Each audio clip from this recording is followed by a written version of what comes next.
Gold, trusted gold buyers. మీరు తాకట్టు పెట్టిన బంగారాన్ని విడిపించి ఈ రోజు ఉన్న మార్కెట్ ధరకు కొనబడను.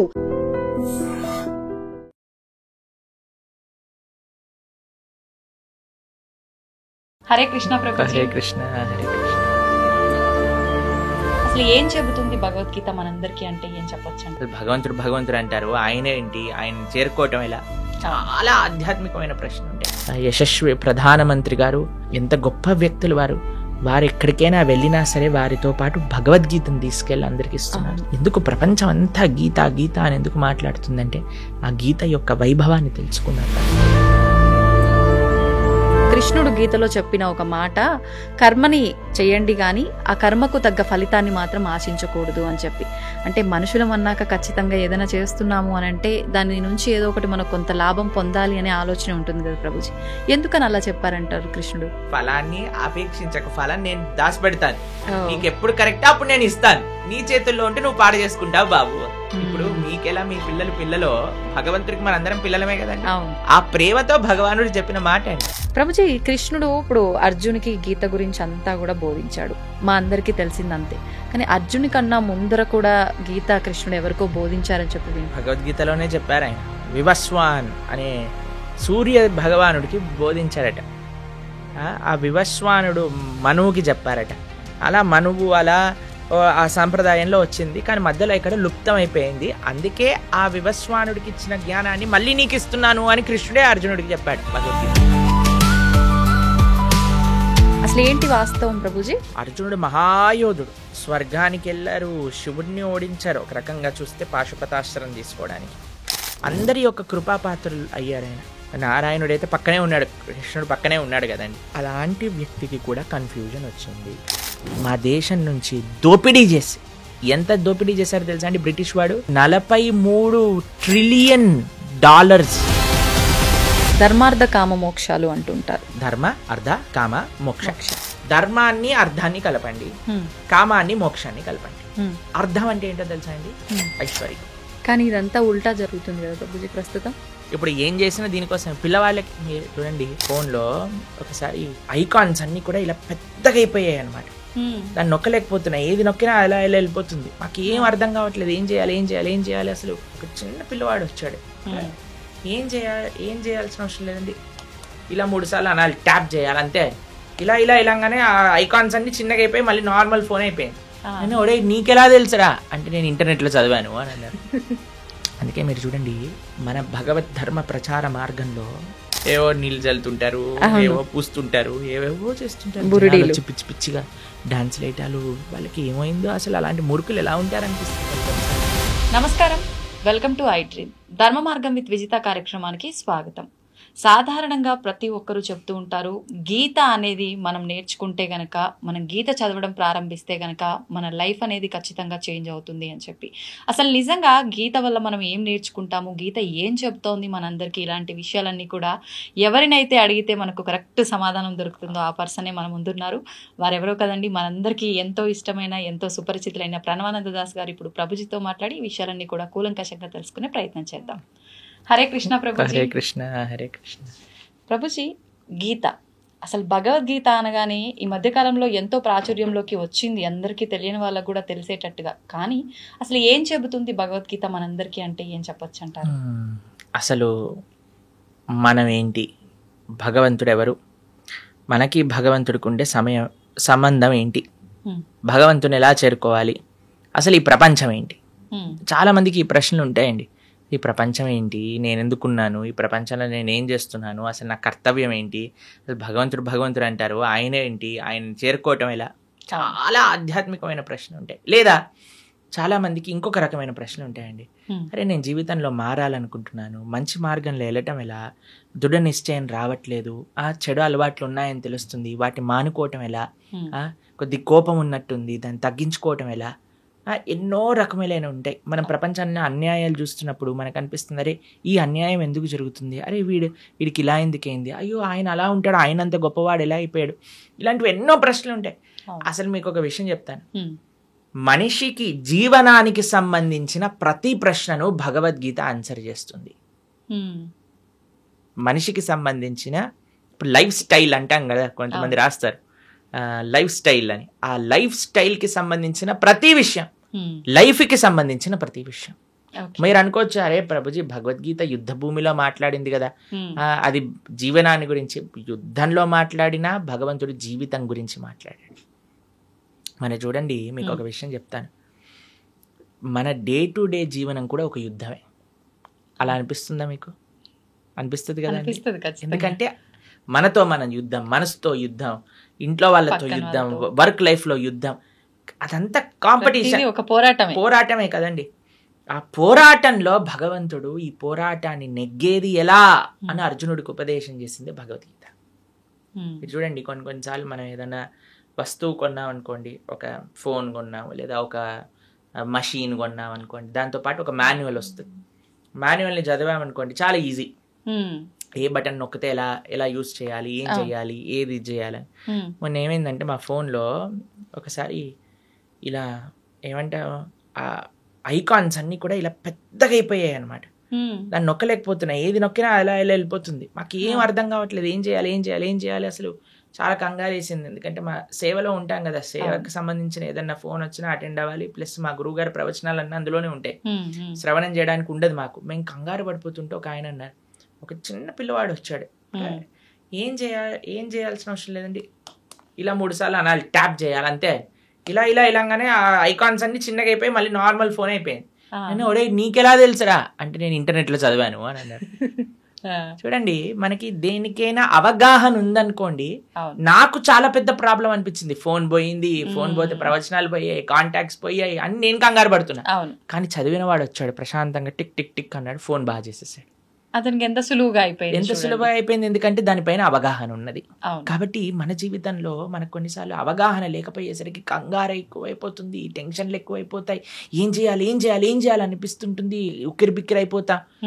కానీ అవగాహన తెలుసుకుంటే జీవితంలో ఈ కష్టం వచ్చినప్పుడు ఎలా ఉండాలి, ఈ ప్రశ్న వచ్చినప్పుడు దానికి సమాధానం ఏంటి, ఆ అవగాహన మనకి ఇచ్చేది ఎవరు? ఈ ప్రపంచాన్ని సృష్టి చేసిన వారే ఆ అవగాహన ఇచ్చారనుకోండి, ఇంకెంత బ్రహ్మాండంగా. ఇప్పుడు చూడండి, ఒక మెషిన్ ఎలా వాడాలని తయారు చేసిన వాడే ఇస్తాడు కదా. తయారు చేసిన వాడు ఇచ్చిన మాన్యువల్ని వదిలేసి అందరి ఇంట్లోకి వెళ్ళి, అరే నీకు ఇలా తెలుసారా అంటే వాడు చెప్పొచ్చు, చెప్పకపోవచ్చు, తప్పు చెప్పొచ్చు, ఏదైనా చెప్పొచ్చు. కానీ ఎవరైతే ఆ మెషిన్ తయారు చేశారో వాడిని అడిగితే ఎంత బెస్ట్ అండి. అదే భగవద్గీత. ప్రపంచాన్ని తయారు చేసిన వ్యక్తి, ప్రపంచం ఏంటి, నన్ను తయారు చేసిన వ్యక్తియే నువ్వేంటి, ఈ యొక్క కర్మాన్ని తయారు చేసిన వ్యక్తియే అసలు కర్మ ఏంటి, ఏం చేయాలి, ఏం చేయకూడదు, మొత్తం అసలు జీవనానికి సంబంధించిన విషయాలన్నీ భగవద్గీతలో సాక్షాత్తుగా పరమాత్మ అర్జునుడికి చెప్పారు. అందుకే ప్రతి మనిషి, ప్రతి హిందువు కాదండి, ప్రతి మనిషి భగవద్గీత తెలుసుకొని తీరవలసినదే. చిన్న పిల్లల నుంచి వృద్ధుల వరకు ఎంత త్వరగా జీవితంలో మనం భగవద్గీత తెలుసుకోగలిగితే మన జీవనం అంత బాగుంటుంది. ఇప్పుడు చూడండి, మనం ఒక మెషిన్ తెచ్చాము, ఏదేదో వాడేసాము. ఒకసారి ఒకళ్ళు అడిగారనమాట, ఇది ఏంటి ప్రభుజీ లోపల పెట్టాము, బేక్ అవ్వట్లేదు అని. చాలాసేపు ఆలోచించి ఏమైందబ్బా అని మొత్తం పుష్ అని ఇట్లా పొంగింది, మళ్ళీ లోపలికి వెళ్ళిపోయింది అనమాట. అంత అయిపోయాక మొత్తం మాడిపోయింది, తీసేసరికి పొగలన్నీ వస్తున్నాయి. దాని తర్వాత మాన్యువల్ చదువుతున్నాయి. అది చేసిందంతా మాడిపోయాక చదవటం వల్ల ఏమి లాభం ఉంది చెప్పండి. తీసుకున్నప్పుడే చదివేసి లోపల పెట్టుంటే ఎంత బాగుండేది, కేక్ ఎంత బాగా వచ్చేది, అవునా కాదా చెప్పండి. అలానే జీవితం మొత్తం కష్టాలు పాలైపోయి, గొడవల పాలైపోయి, ఇబ్బందుల పాలైపోయి, లాస్ట్కి ఎప్పుడో నేను భగవద్గీత చదువుతా అనటం ఎంత అన్యాయం చెప్పండి. అందుకే పిల్లలకి నేర్పించాలి రామాయణం, భగవద్గీత. అప్పుడు వాళ్ళు మంచి మార్గంలో వెళ్ళగలుగుతారు. అందుకోసమే మనము ఒక కార్యక్రమాన్ని చేపట్టామన్నమాట. 7 జూలై తొలి ఏకాదశి మరుసటి రోజు. తొలి ఏకాదశి అంటే తెలుగు వాళ్ళందరికీ ఒక మంచి పండగ, అంటే ఒక కొత్త ప్రారంభం అలా అనుకుంటున్నాం. కాబట్టి తొలి ఏకాదశి, పరమ పవిత్రమైన ఏకాదశి తర్వాత నుంచి వచ్చే ద్వాదశి రోజు నుంచి సాయంకాలం పూట 7:30 గంటల నుంచి ప్రతిరోజు 18 రోజుల పాటు 18 అధ్యాయాలు భగవద్గీత పూర్తి చేయబోతున్నాను చెప్పడం. కాబట్టి ఎవరైతే మీ ప్రేక్షకులు ఉన్నారో చక్కగా అటెండ్ అయ్యారనుకోండి, మొత్తం భగవద్గీత ఏం చెప్తుంది, భగవానుడు మనకి ఏం చెప్పాలనుకుంటున్నా 18 రోజులు కేవలం రోజుకి 2 గంటలు ఇవ్వటం చేత అర్థమైపోతుంది. దాని తర్వాత జీవనం చాలా సులభం అవుతుంది. ఆ వినటము, విన్న వాటిని అర్థం చేసుకోవటం, అర్థం చేసుకున్న దాన్ని ఆచరించటం. ఇంకో విశేషం ఏంటంటే ఎవరైతే ఈ 18 రోజులు కోర్స్ అటెండ్ అయ్యి మనం ఒక చిన్న క్విజ్ లాగా పెట్టబోతున్నాం, దాంట్లో అన్నింటిలో కరెక్ట్ మార్కులు వచ్చిన వాళ్ళందరికీ కూడా మనము ప్రత్యక్షంగా స్వామి యొక్క భగవత్ ప్రసాదం, జగన్నాథుడి యొక్క ప్రసాదం, దాంతోపాటు ఒక సర్టిఫికెట్ కూడా మనం సైన్ చేసి పంపించడం జరుగుతుందన్నమాట. ఆశీర్వచనంగా వారికి భగవద్గీత కోర్స్ 18 రోజులు పూర్తి చేశారు అనేటట్టుగా.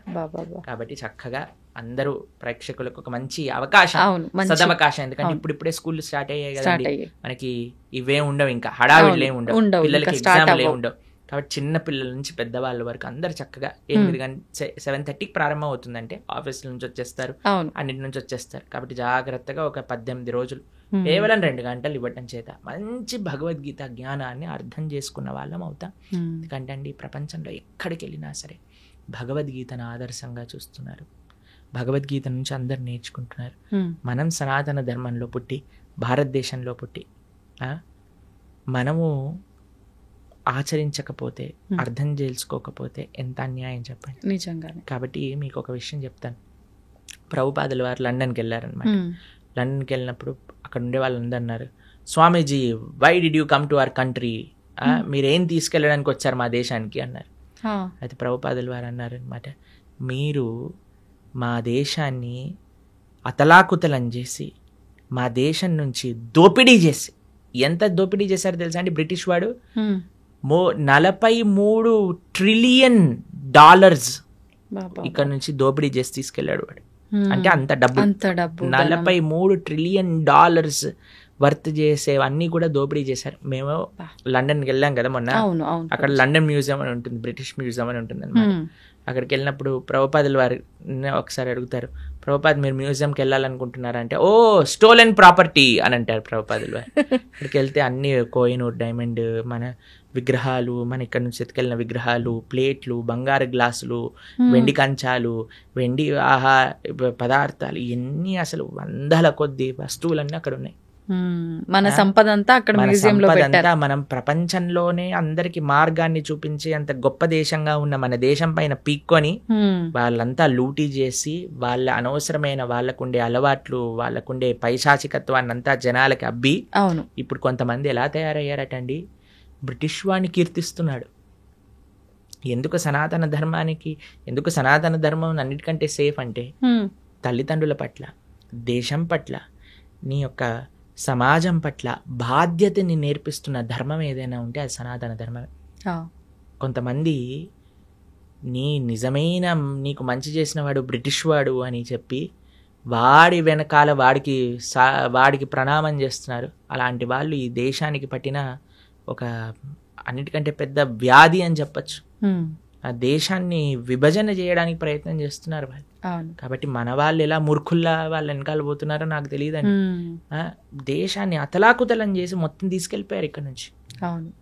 అలాంటి ప్రభుపాదుల వారిని అడిగారు, మీరేం తీసుకోవడానికి వచ్చారు నా దేశం నుంచి అంటే, ప్రభుపాదుల వారు అన్నారు, మీరు వందల సంవత్సరాలు లూటీ చేసి తీసుకెళ్లారు మా దగ్గర నుంచి, అన్నిటికంటే విలువైన వస్తువైన భగవద్గీతను తీసుకెళ్ళలేదు, భారతదేశ సనాతన ధర్మం యొక్క ఆధ్యాత్మికత తీసుకెళ్ళలేదు, కానీ నేను వచ్చాను అది ఇవ్వడానికి మీకు అని చెప్పారు.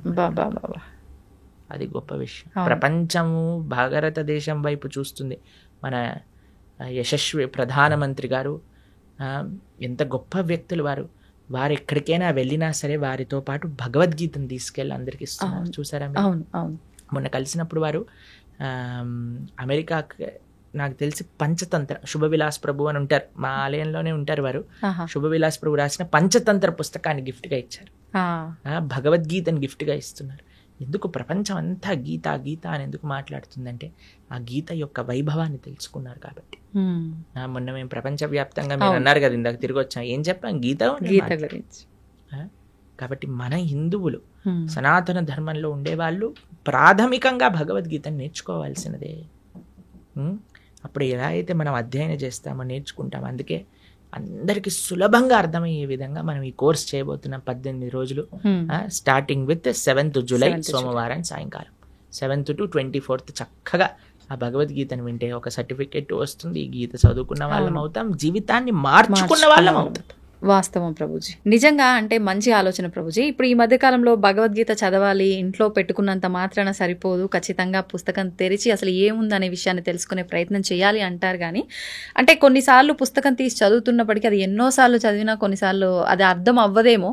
ఇలా క్లాసెస్ రూపంలో, మాటల రూపంలో వింటే దానిలో సారాంశం అనేది తొందరగా అర్థమవుతుంది. నిజంగా మీరు చేసిన చాలా మంచి ఆలోచన, అందరూ కూడా దాంట్లో పాల్గొనాలని ఆశిద్దాము. అయితే ఇంకొక క్వశ్చన్ ఏంటి నాది అనంటే, గీతకు సంబంధించే కృష్ణుడు గీతలో చెప్పిన ఒక మాట, కర్మని చేయండి కానీ ఆ కర్మకు తగ్గ ఫలితాన్ని మాత్రం ఆశించకూడదు అని చెప్పి.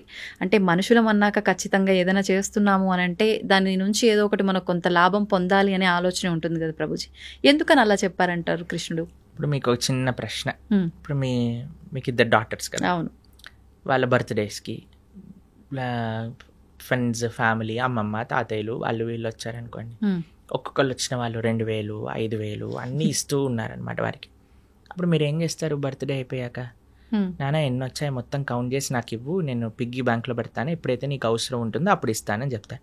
ఓ 50,000 వచ్చాయా, ఏదన్నా చేసుకో అని చెప్తారా మీరు? చెప్పం. ఏమంటారు మీరు? ఖచ్చితంగా తీసుకుంటాము, దాన్ని జాగ్రత్త పెడతారు కదా. అవును. అది మీరు వాడేసుకుంటారా?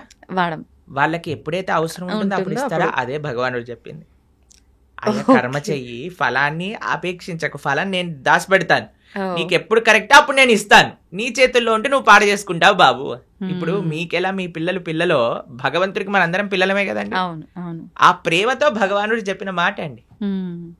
అంటే ఇప్పుడు స్వామి ఏమంటున్నాడు, చాలా సింపుల్ గా మీకు ఒక విషయం చెప్తాను. ఒక ఆయన అమెరికాకి వెళ్ళాడు, చదువుకుంటున్నాడు, బాగా చదువుకున్నాడు, ఎంఎస్ చేశాడు, జాబ్ వచ్చింది. జాబ్ వచ్చాక చాలా పెద్ద శాలరీ అనుకోండి, ఓ $10,000 వస్తున్నాయి అనుకోండి. వాళ్ళ నాన్న అన్నారు, నాన్న అసలు నీకు ఎన్ని ఖర్చులు ఉన్నాయో ఒకసారి రాసి పెట్టు అనగానే, రూమ్ రెంట్కి ఇంత, తిండికి ఇంత, పెట్రోల్కి ఇంత, ట్రావెల్కి ఇంత, తర్వాత ఎక్స్పెన్సెస్, కొన్ని అడాక్ ఎక్స్పెన్సెస్, వాటన్నిటిని నాన్న నాకు ఒక 3,000 చిల్లరల్లో అయిపోతుంది అని అంటే, సరే నాన్న 3,500 నీ దగ్గర పెట్టుకో, మిగతావన్నీ నా బ్యాంక్ అకౌంట్లో వేసేయని చెప్పాడు. సరే ఆ పిల్లవాడు పాపం నాన్నగారు చెప్పారు కదా అని, నాన్నగారు చదివించారు, నాన్నగారు చెప్తున్నారు కదా అని మిగతావన్నీ వేసేస్తున్నారు. వాళ్ళ రూమ్మేట్స్ ఏమో అందరు కూడా పార్టీలకు వెళ్తున్నారు, తిరుగుతున్నారు, తాగుతున్నారు, తిరుగుతున్నారు, అన్ని చేస్తున్నారు. వీడేమో చేయలేకపోతున్నారు, డబ్బులు లేవు కదా ఇంత. అయితే అందరూ కూడా చూసావా, వీడు నాన్నకి ఇచ్చేస్తున్నాడు, డబ్బులు నాన్నకి ఇచ్చేస్తున్నాడు. వాడికి కూడా కొన్నిసార్లు డౌట్ వచ్చింది, బాధ వేసింది, అయ్యో ఎందుకు ఈయన నాన్నని డబ్బులు తీసేసుకున్నాడు. సరే అని కొన్ని సంవత్సరాలు వర్క్ చేశాక ఆయన మళ్ళీ తీసుకొచ్చారు, పెళ్లి చేశారు. ఆయనకి మంచి సంబంధం చూసి పెళ్లి చేసి, వివాహం అయిపోయాక ఇప్పుడే వాళ్ళిద్దరు మళ్ళీ అమెరికాకి వెళ్తున్నప్పుడు, నాన్న నువ్వు 2 సంవత్సరాల నుంచి ఏవైతే డబ్బులు నాకు వేస్తున్నావో ఆ డబ్బులన్నీ మళ్ళీ ఇప్పుడు నీ బ్యాంక్ అకౌంట్లోకి ట్రాన్స్ఫర్ చేశాను, ఇది చూసుకో, ఇది ట్రాన్స్ఫర్ అయిపోయింది అని అంటే, ఆయన అడిగారు, నాన్న ఇన్ని రోజుల నుంచి తీసుకున్నావు, ఇప్పుడు ఎందుకు ఇచ్చా? ఎందుకంటే అప్పుడు ఇస్తే నువ్వు పాడైపోయేవాడివి, కానీ ఇప్పుడు నీకు ఒక మంచి పార్ట్నర్ అవసరానికి, ఆ పార్ట్నర్ చూస్తుంది నువ్వేం ఖర్చు పెడుతున్నావు, ఏం చేస్తున్నావు, ఏం తప్పు చేస్తున్నావు, ఏం కరెక్ట్ చేస్తున్నావు, కాబట్టి నీకు వివాహం అయింది కాబట్టి ఒక బాధ్యతాయుతంగా నిన్ను మంచి మార్గంలో పెట్టేవాళ్ళు నీతో ఉన్నాం కాబట్టి ఇప్పుడు ఇచ్చేస్తున్నా, నాకేం అవసరం లేదు నాన్న అని ఆ నాన్నగారు చెప్పారు. ఆ నాన్నగారు చెప్పింది కరెక్టా రాంగా చెప్పండి? కరెక్ట్, ఖచ్చితంగా కరెక్టే కదా. అదే భగవంతుడు చెప్తున్నా, నాన్న ఫలం నీ చేతిలో ఉంటే మిస్యూజ్ చేసుకునే అవకాశాలు ఉంటాయి, కాబట్టి ఫలాన్ని అపేక్షించకుండా try your best, do your best. ఆ ఫలితం నేను ఎప్పుడు నీకు ఏ క్షణంలో నీకు కావాలో ఆ క్షణానికి నేను ఇస్తాను. ఎంత గొప్ప మాట, నిజంగా చాలా గొప్ప మాట. కాబట్టి అది పరమాత్మకి మన పట్ల ఉండే ప్రేమ. ఈ విషయాలు ఎలా అర్థమవుతాయండి అని అంటే, ఎప్పుడైతే మనం వింటామో భగవద్గీతని, ఎవరైతే భగవద్గీతను అర్థం చేసుకొని దాన్ని మనకే అర్థమయ్యే విధంగా చెప్పే వాళ్ళ దగ్గర నుంచి శ్రవణం చేసినప్పుడు, మనం చదివినప్పుడు చాలా సులభం అయిపోతుంది. అందుకే మీరు చూడండి, మన భగవద్ ధర్మ ప్రచార మార్గంలో కొంతమంది మ్యాజికల్ చేస్తూ ఉంటారు, చూసారా మీరు? కొంతమంది అంటే మన ధర్మ ప్రచార మార్గంలో కాదు నేను చెప్తున్నాను, కొన్ని వీళ్ళు ఏవో నీళ్ళు చల్లుతుంటారు, ఏవో పూస్తుంటారు, ఏవేవో చేస్తుంటారు, పిచ్చి పిచ్చిగా డాన్స్ లేటాలు, వాళ్ళకి ఏమైందో అసలు అలాంటి మూర్ఖులు ఎలా ఉంటారు అనిపిస్తుంది కొన్నిసార్లు. మంచిది మనం వదిలేసి, లేకపోతే ఆ మూర్ఖుల్ని మనం ఎలా భరించగలుగుతాం అనిపిస్తుంది. అలాంటి వేషాలు, వీళ్ళందరూ డ్రామా ఆర్టిస్టులు అయిపోవచ్చు చాలా బాగా, కానీ ఎందుకు వాళ్ళు మూవీస్ లో ట్రై చేయకుండా ఇలాంటి పనులు, అంటే డబ్బులు అక్కడ సంపాదిస్తుంటున్నారు ఎక్కువగా, అందుకోసం అటు వెళ్తున్నారు. అలాంటివన్నీ మనం చేయమండి గలీజ్గా. అవును, వేరే వాళ్ళని మోసం చేయటాలు, వేరే వాళ్ళని ఏదో ఇది చేయటాలు, అలాంటివన్నీ ఏమీ ఉండవు. చాలా మంది అడుగుతారు, ఇస్కాన్ వాళ్ళు విదేశీయుల్ని మార్చట్లేదా? మీకు విషయం తెలుసా అండి, అక్కడ మేము వెళ్ళాము, అక్కడుండే వీళ్ళు ఎక్కడికైతే వెళ్తారో ప్రతి ఆదివారం వాళ్ళు అన్నీ అమ్మేశారు. కొన్ని చోట్ల బార్ షాపులు ఉన్నాయి ఆ ప్రదేశాల్లో, కొన్ని చోట్ల అయితే మా గుళ్ళే ఉన్నాయి అక్కడ. ఎందుకంటే అక్కడికి ఎవ్వరు వెళ్ళట్లేదు, ఎవ్వరికి ఇంట్రెస్టే లేదు. అలా తయారైపోయింది అక్కడ. మేము ఒక దగ్గరికి వెళ్ళామండి, అసలు అక్కడ ఉండే ఎవరైతే ఆ మత ప్రబోధకులు ఉన్నారో, ఆ ధర్మంలో ఉండేవాళ్ళు, ఇప్పుడే నేను మీకు వీడియో కావాలంటే పంపిస్తాను, అంటే మీ పర్సనల్కి చూపించకండి జనాలకి. ఫ్రాన్స్లో ఏవైతే ఈ మత పెద్దలని వాళ్ళ ధర్మంలో వాళ్ళ మతంలో ఉన్నారో, కొన్ని సంవత్సరాల లోపల వాళ్ళు చూస్తే 3,40,000 మంది పిల్లల పైన లైంగిక దాడులు చేశారు. 3,40,000 మంది పిల్లల పైన. ఎంత ఘోరం. అయితే మేము మొన్న ఐర్లాండ్ అనే దేశంలో ఉన్నాం, అక్కడ కూడా వాళ్ళ మతం ఉండేది. వాళ్ళ మత పెద్దలు ఎవరైతే ఇలాంటి పిల్లల పైన అఘాయిత్యాలు చేయటం బయటపడ్డాక ఆ దేశమే మొత్తం ఆ మతాన్ని వదిలేసింది. అక్కడ నాస్తికత్వం ఎక్కువ, ఎందుకంటే వాళ్ళు చేసిన తప్పులు చూసి. కాబట్టి మనం ధర్మం ఏంటి, ధర్మాన్ని ఎలా ఆచరించాలి, పెద్దల నుంచి తెలుసుకొని ఆచరించగలిగితే అది మనకి మంచిది.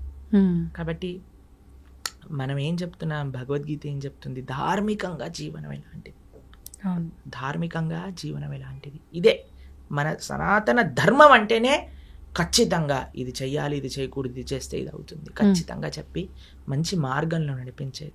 ఇప్పుడు చూడండి, మన మానవుడిగా ఉన్నప్పుడు అన్ని ధర్మాలు అన్ని మతాలు బాగుండాలండి. సనాతన ధర్మంలో మనం ప్రతిరోజు ఏం చేస్తామండి, లోకా సమస్తా సుఖినో భవంతు, సర్వే జనా సుఖినో భవంతు అని ప్రార్థన చేస్తా. ఇంతకంటే గొప్ప భావన ఇంకెవరికి ఉంటుంది చెప్పండి. కానీ మనకి అందరి ధర్మాలు బాగుండాలనే మనం అనుకుంటామండి, కానీ వేరే వాడు మన ధర్మాన్ని పాడు చేయాలి అని చూసినప్పుడు మనం ఉండకూడదు కదా, ఊరుకోవద్దు.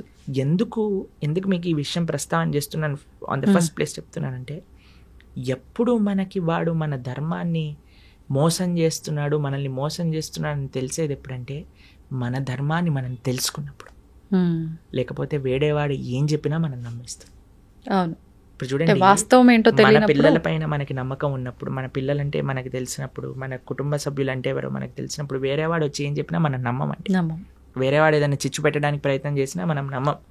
ఎందుకంటే మన ధర్మం గురించి పూర్తి అవగాహన ఉంది. నేను చెప్పేది ఏంటంటే, సనాతన ధర్మంలో ఉండే చాలామంది టీవీలలో చెప్తూ ఉంటారు, మనకి ఈరోజు కావాల్సినది ఏదన్నా ఉంటే అందరు ఐకమత్యంగా సనాతన ధర్మాన్ని నిలబెట్టడం. కానీ కొంతమంది వీటిలలో కూడా వ్యూవర్షిప్ కోసం వాటి కోసం ఒకళ్ళని ఒకళ్ళు తిట్టుకోవటాలు ఇలాంటివన్నీ చేస్తున్నారు. అవన్నీ చేయకూడదు. ధర్మం అంటే అందరు కలిసి కుటుంబంగా ఉండాలి. మంచిగా మనం ఉన్న వేరే మతాలు చేస్తున్న దాడులను మనం తట్టుకోగలుగుతాం. First education important. కాబట్టి నేను చెప్పేది ఏంటంటే, ప్రతి హిందువు భగవద్గీత వినండి, భగవద్గీతను చదవండి, కృష్ణుడు ఏం చెప్తున్నాడో వినండి.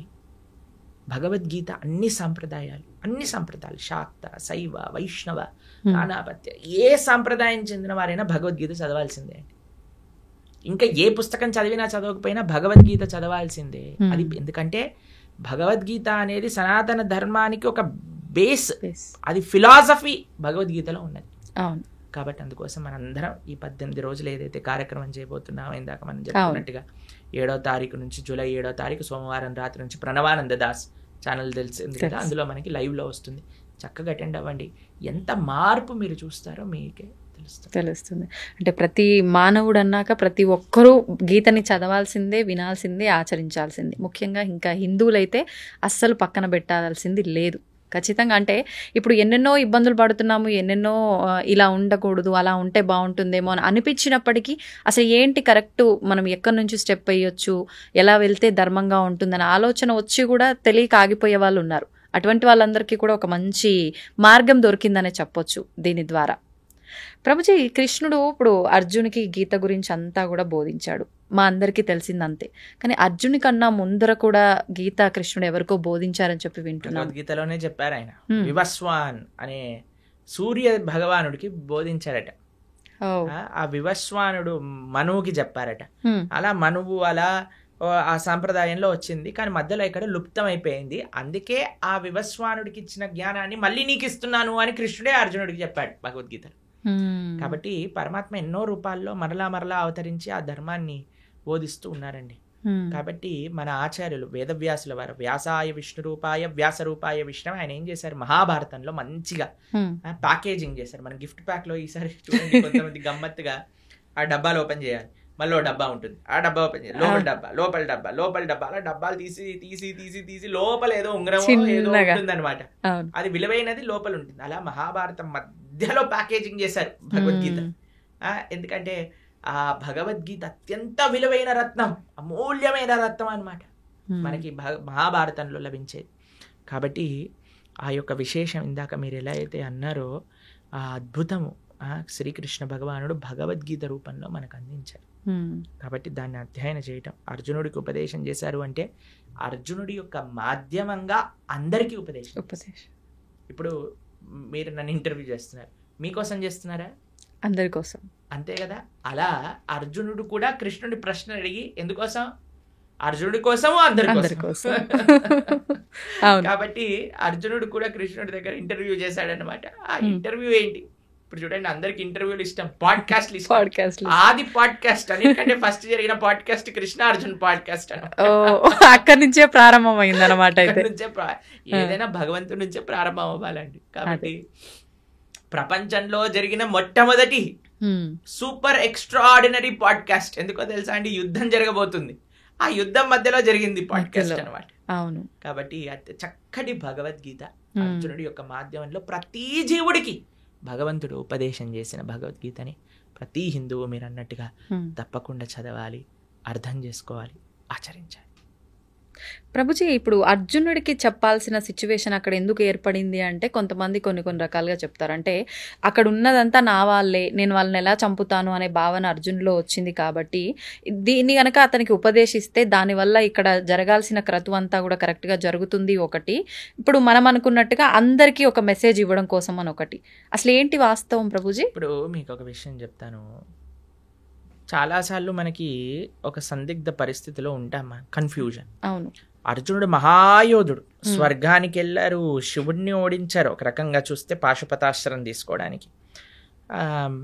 అలాంటి వారు కూడా రాత్రులు కూడా ప్రాక్టీస్ చేసి, అసలు యుద్ధ విద్య అంటే అర్జునుడే.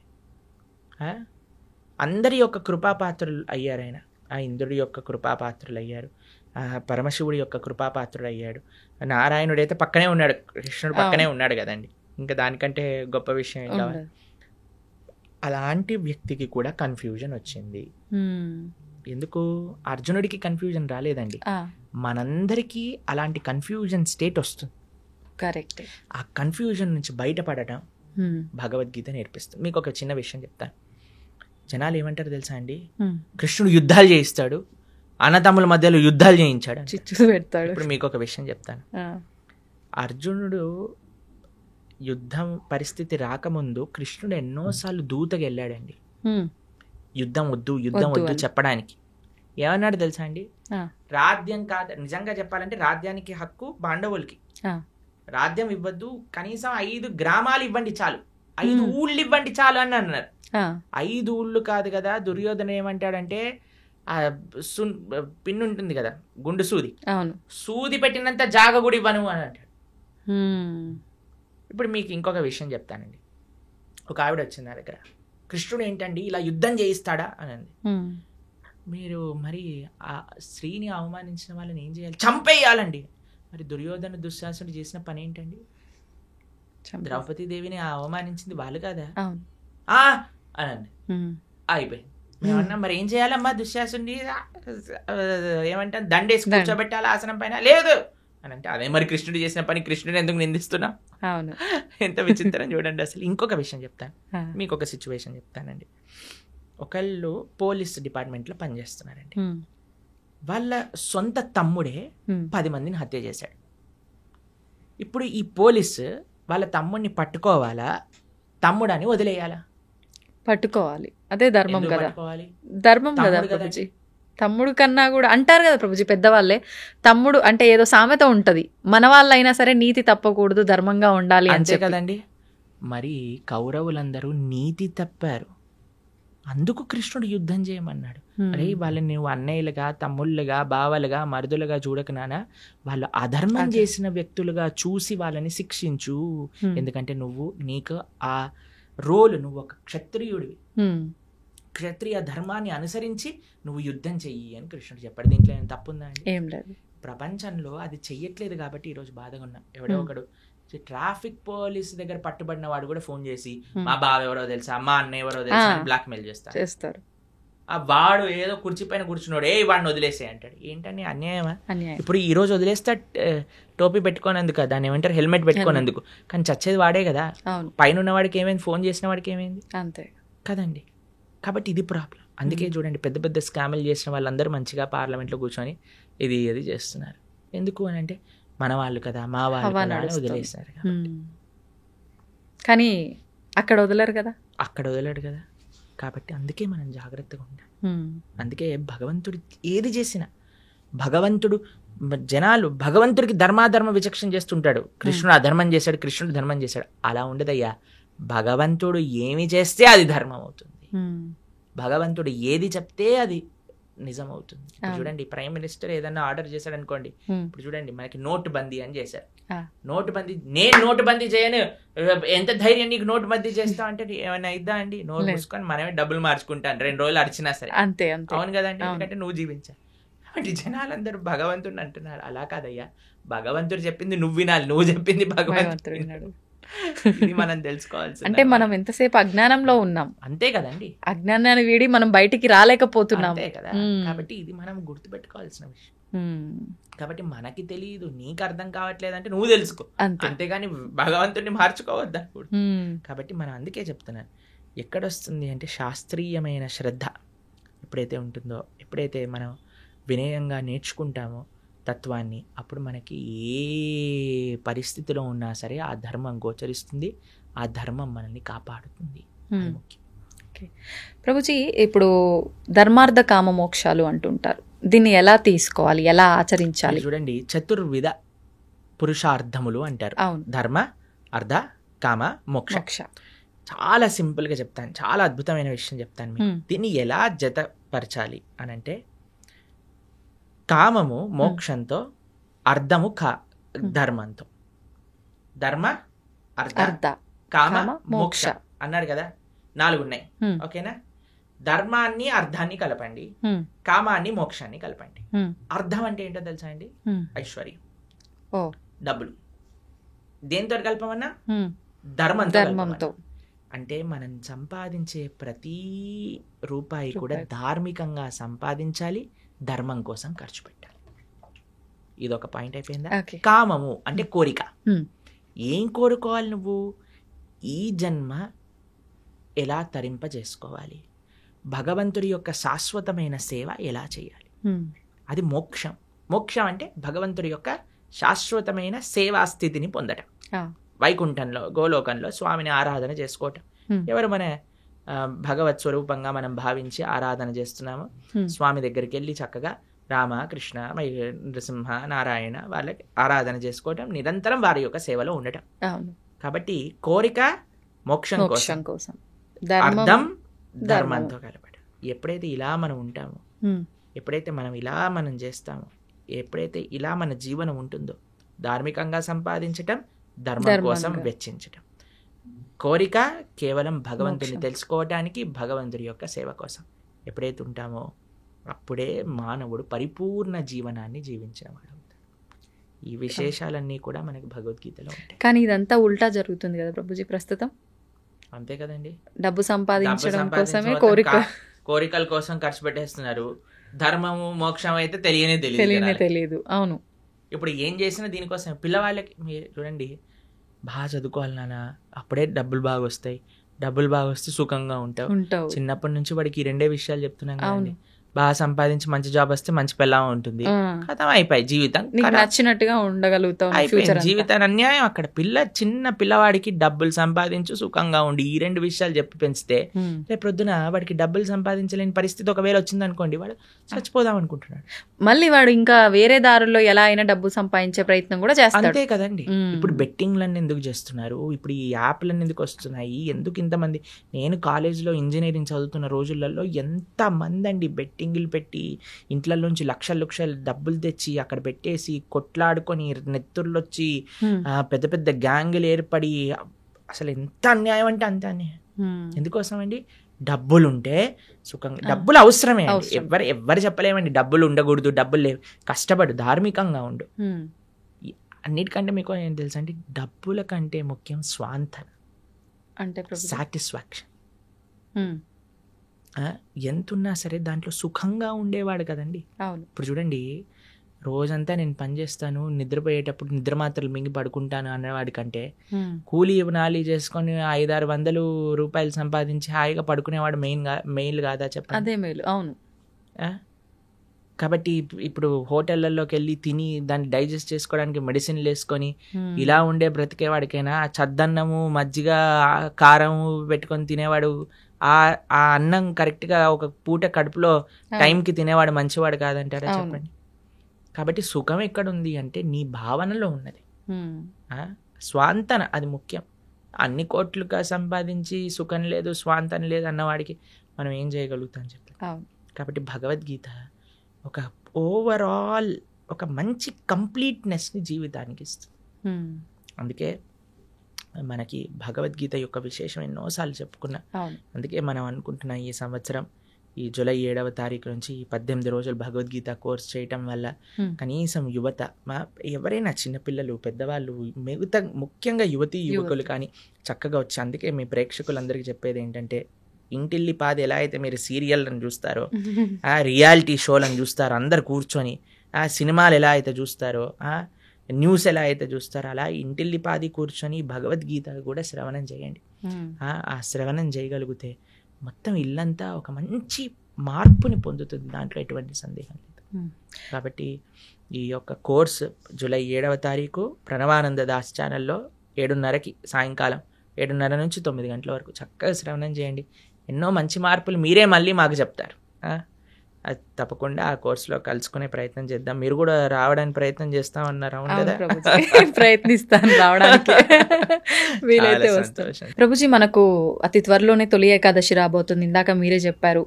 అసలు ఏంటి తొలి ఏకాదశి అంటే? మన సనాతన ధర్మంలో ఏకాదశికి ఒక ప్రాధాన్యత ఉంది, దాని గురించి ఒక్కసారి వివరంగా. ఏకాదశి అత్యంత పరమ పవిత్రమైన రోజు. ఏకాదశి ఉపవాసం, ఏకాదశి వ్రతం చేయకుండా ఎవ్వరు ఉండకూడదు. ఏకాదశి వ్రతం చేస్తే అన్ని వ్రతాలు, నోములు, పూజలు చేసిన ఫలితం వస్తుంది. ఏకాదశి వ్రతం చేయకుండా ఎన్ని చేసినా ఫలితం ఉండదు.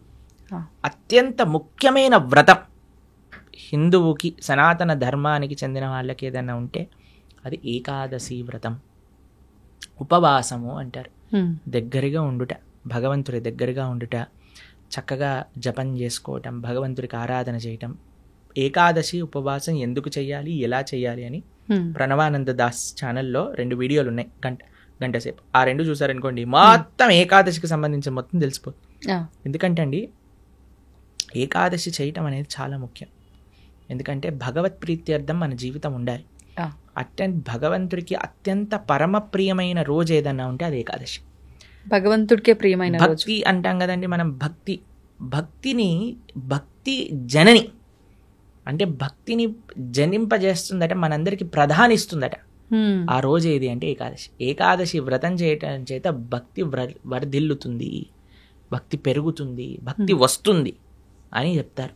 కాబట్టి అలాంటి ఏకాదశి వ్రతం చెయ్యటంలో అత్యంత సావధానంగా ఉండాలి మనందరం. పాపం ఎవరైనా ప్రభుజీ ఇంతవరకు చేయలేదండి, ప్రారంభం చేస్తా, ఎప్పుడు చేయాలి అని అన్నారనుకోండి, తొలి ఏకాదశి లేదా దేవశయని ఏకాదశి అంటారు దీన్ని. భగవంతుడు ఆ రోజు యోగ నిద్రలోకి వెళ్తారట. గురక నిద్ర కాదు, యోగ నిద్రలోకి వెళ్తారు స్వామి తొలి ఏకాదశి రోజున. పార్శ్వ ఏకాదశి రోజు ఒక చేతి నుంచి ఇంకో చేతికి మారుతారనమాట. ఇలా మారుతాం కదా. అవును అవును. దాని తర్వాత ఉత్థాన ఏకాదశి రోజు భగవంతుడు లేస్తారట. పడుకోవటం అంటే అని నిద్రపోవటం కాదు, ఆయన యోగ నిద్ర. అంటే అంతరాత్మయి పరమాత్మ రూపంలో అందరినీ చూస్తూ ఉంటారు. ఇప్పుడు చూడండి, చిన్నప్పుడు ఎవరైనా మనల్ని ఇది చేయడానికి వచ్చారనుకోండి, వెంటనే కళ్ళు మూసుకొని పడుకున్నట్టు యాక్టింగ్ చేస్తారు. అప్పుడు వాళ్ళు ఏం చేస్తున్నారు చూస్తాను అనమాట. పర్వాలేదు బాగానే ఉన్నారన్న కలుపు తెచ్చి వచ్చారా మీరు అని అంటారు. లేకపోతే వాడు ఏదైనా తేడా చేశాడు అనుకోండి, వెంటనే మనం ఇది చేస్తాం. అవునా కాదు? అలాంటివి చేస్తూ ఉండే. అట్లా భగవంతుడు కూడా చూస్తున్నాడు అనమాట, ఏం చేస్తాడు వీడు నిద్రపోయినప్పుడు అని. కాబట్టి ఈ 4 నెలలు కూడా చాతుర్మాస్యము అని అంటారు. వ్రతం పడతారు, యతీశ్వరులు వ్రతం పడతారు. అందరూ వ్రతం ఉంటుంది. ఎవరెవరికి ఆశ్రమ నియమం ప్రకారంగా నియమాలు ఉంటాయి.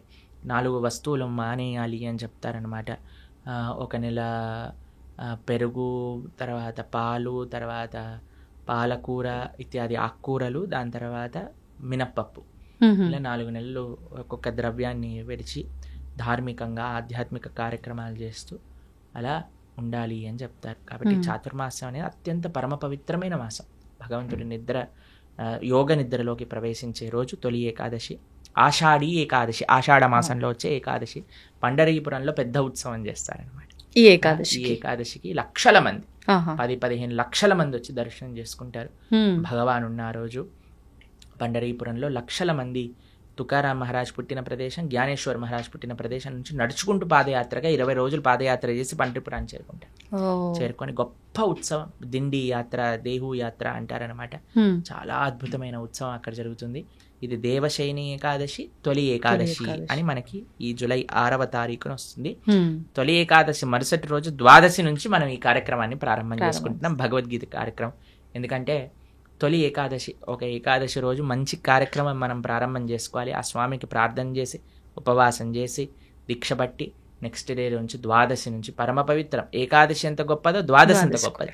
ఆ ద్వాదశి రోజు నుంచి మనం భగవద్గీత ప్రవచనం అనేది ప్రారంభం చేస్తున్నాం. 18 రోజులు 18 అధ్యాయాలు భగవద్గీత. ప్రతిరోజు సాయంకాలం 7:30 గంటకి ప్రణవానంద దాస్ ఛానల్లో మనం వీక్షించవచ్చు అనమాట. అది విశేషం. తప్పకుండా ప్రభుజీ, నిజంగా అందరూ ఆ లైవ్కి వస్తారని చెప్పి ఆశిస్తున్నాను. నిజంగా అంటే ప్రతి ఒక్కరిలో ఉంటుంది అలాంటి మంచి మంచి విషయాలు వినాలి అని చెప్పి. అందులోనూ మీరు చెప్తుంటే వినాలని ఆసక్తి చూపించేవారు కూడా చాలా ఎక్కువ మందే ఉన్నారు ఇప్పుడు. సంతోషం ప్రభుజీ, మరొక మంచి ఎపిసోడ్లో మరిన్ని మంచి విషయాలు మీతో మాట్లాడాలని ఆశిస్తున్నాను. ధన్యవాదాలు. హరే కృష్ణ.